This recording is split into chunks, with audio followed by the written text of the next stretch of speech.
Happening right now in North York, Mayor Olivia Chow is making an announcement about expanding police and emergency services.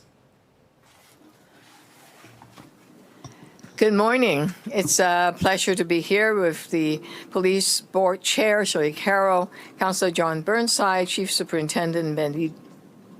Man, where are you? Oh, there you are. And Chief Superintendent and Unit Commander Greg Watts, and of course, our friends at 33 Division. When you're in an emergency, you need help fast. And it could be very scary if you're being put on hold and you ask to wait. I've experienced it when my dad couldn't breathe. He had pneumonia and called 911. And I thought, oh my God, I need the EMS. I need someone to come to me fast. And as mayor and as a city, our top priority must be to keep people safe and answer the call when they need it most. Here's the good news. In the last year, June 24 to June 25, there has been a decrease of 69% of wait times. That is good work. And I want to thank all the 911 call takers and dispatchers over at the call center, which we just had a tour. I want to thank them for hard work. It's very stressful work and it's tough.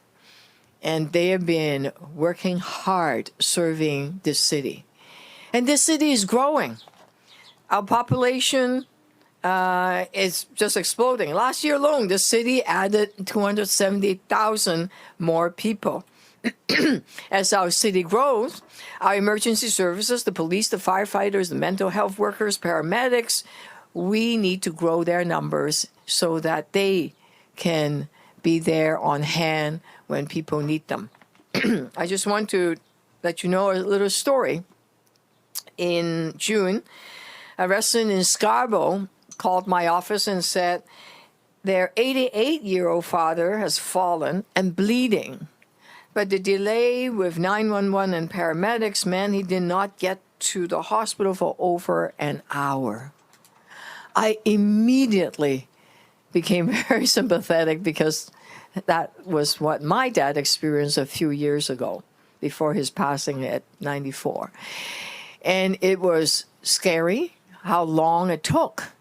And yes, we have good news that we have 69% reduction of wait times, but it's not good enough still.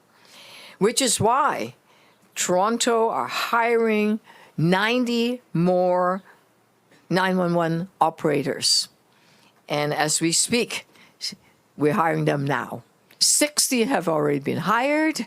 I saw them being trained and mentored by very experienced operators. And it was wonderful to see the feeling that we can do this together. And it was great. And another 30 will be working by the end of the year. So that's human resources. That's one piece of it. The second piece, of course, is technology. Technology can help us. We have some new processes. Last year, 27% of the 911 calls were pocket dials and accidental. So there's now an automatic text back feature to drop calls to help our call center operators to keep focus on the emergency, not these pocket dials, because it takes them time to call back. And that person may not call back or not answer. It's just, it's time wasted. So right now, the technology is helping. Just last week, Toronto Police announced a new star 877 number for non-emergency call. Okay, if it's non-emergency, it's not life and death. It's like, no one's getting hurt. Reporting a minor property theft, no other non-urgent crime. You can use the new line to keep 911 free for emergency. Again, it's star 877 for non-emergency call. So keep the 911 as absolutely emergency. Okay. We are also working to consolidate the technology between police, the fire, and the ambulance because they all use different tech system. And let's make sure there's one tech system so it's all coordinated. As mayor, we also and city council, we have expanded the Toronto Community Crisis Service citywide. So if your loved one has a mental health issues, call 311. And a mental health social worker, mental health expert would come and support you, and they would even do follow-up calls, and they come very, very fast. There's a team of them. So this will help free up our police to respond to other calls that are dangerous than in nature. So we are investing across our emergency service. We hired 720 more officers in the next 2 years as first part of the 5-year hiring plan, and our police board chair will talk more about that. And as of August 28th, we will graduate 77 more uniform officers and 90 more this fall. We're hiring. Okay. We're also investing by hiring 362 more paramedics and ramping up to hire 152 more firefighters. These hiring plans will improve our service and reduce wait times. It's critical to our plan to build a safer and stronger city for everyone. Thank you, and I would now like to invite Police Board Chair Shirley Carroll to talk about the multi-year hiring plan. Councillor Carroll, or Chair. Thank you. Thank you, Madam Mayor, and good morning.